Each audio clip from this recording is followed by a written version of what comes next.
الحمد للہ رب العالمین والعاقبۃ للمتقین والصلاة والسلام علی خیر خلقہ وصحبہ اجمعین، اما بعد۔ میرے بزرگوں، دوستوں اور اسلامی بھائیوں اور بہنوں، السلام علیکم ورحمۃ اللہ وبرکاتہ۔ آج آپ لوگ اہل بدعت کی صحبت اختیار کرنے کی ممانعت کے بارے میں سماعت کیجیے۔ میرے اسلامی بھائیوں اور بہنوں،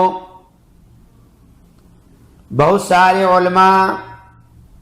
تابعین سے بدعتی کی مجلس میں بیٹھنے کی ممانعت آئی، کیونکہ بدعتی کے ساتھ بیٹھنے یا اس کی صحبت اختیار کرنے سے اس بات کا قوی اندیشہ ہے کہ وہ اپنے ہم نشینوں پر اپنا اثر ڈال دے، کیونکہ رسول اللہ صلی اللہ علیہ وسلم نے نیک لوگوں کی صحبت اختیار کرنے پر ابھارا ہے اور برے لوگوں کی صحبت سے ڈرایا ہے، اور ان دونوں کی مثال مشک بیچنے والے اور بھٹی پھونکنے والے سے دی۔ نیک ساتھی مشک بیچنے والے کی طرح ہے، یا تو آپ اس سے خریدیں گے یا آپ کو بذات خود دے گا، یا آپ ان سے اچھی خوشبو سونگھیں گے۔ میرے اسلامی بھائیوں اور بہنوں، اسی طرح برے ساتھی کی مثال بھٹی پھونکنے والے کی طرح ہے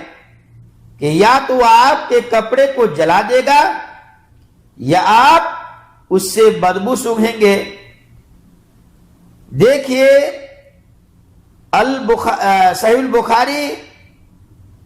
کتاب البیوع فتح الباری جلد نمبر 4 صفحہ نمبر 332، حدیث نمبر 2101۔ اسی طرح بدعتی یا تو وہ اپنی بدعت کو اچھی شکل میں پیش کر کے تمہارے دل میں اس کا اثر ڈال دے گا،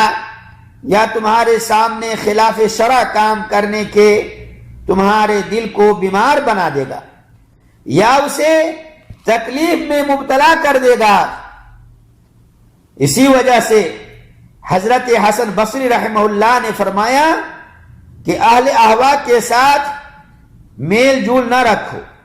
ورنہ وہ تمہارے دل میں وہ بات یعنی بدعت ڈال دے گا جس پر تم اس کی اطاعت کرو گے تو خود کو ہلاکت میں ڈال دو گے، یا اس کی مخالفت کرو گے تو اپنے دل کو مریض بنا ڈالو گے۔ اور ان سے یہ بھی منقول ہے کہ بدعتی کے ساتھ مت بیٹھو، ورنہ تمہارے قلب کو بیمار کر ڈالے گا۔ اور ابو قلابہ کا قول ہے، اہل اہوا کے ساتھ مت بیٹھو اور نہ ان کے ساتھ بحث و مباحثہ کرو، اس لیے کہ میں اس بدعت سے، اس بات سے بے خوف نہیں ہوں کہ وہ تم کو اپنی گمراہی میں ڈبو دیں گے، اور جو کچھ تم جانتے تھے اس کے بارے میں وہ تمہیں شبہ میں ڈال دیں گے۔ ایوب ابو قلابہ کے متعلق کہتے ہیں کہ اللہ کی قسم وہ عقل اور فہم رکھنے والے فقہا میں سے تھے، محترم سامعین و سامعات، جیسا کہ اللہ کے نبی صلی اللہ علیہ وسلم نے فرمایا فَإِنَّ كُلَّ مُحْدَثَةٍ بِدْعَةٍ وَكُلَّ بِدْعَةٍ ضَلَالَةٍ وَكُلَّ ضَلَالَةٍ فِي النَّارِ، ہر نئی چیز بدعت ہے اور ہر بدعت گمراہی ہے اور ہر گمراہی جہنم کے اندر لے جانے والی چیز ہے۔ اس لیے بدعتی سے بچیے، ان کے ساتھ بیٹھنے میل جول رکھنے سے محفوظ رہیے۔ اللہ تعالیٰ سے دعا ہے کہ اللہ تعالیٰ مجھے بھی اور آپ تمام سامعین و سامعات کو سن کر ان ساری باتوں پر عمل کرنے کی توفیق عطا فرمائے، آمین۔ وصلی اللہ علی نبینا محمد، والسلام علیکم ورحمۃ اللہ وبرکاتہ۔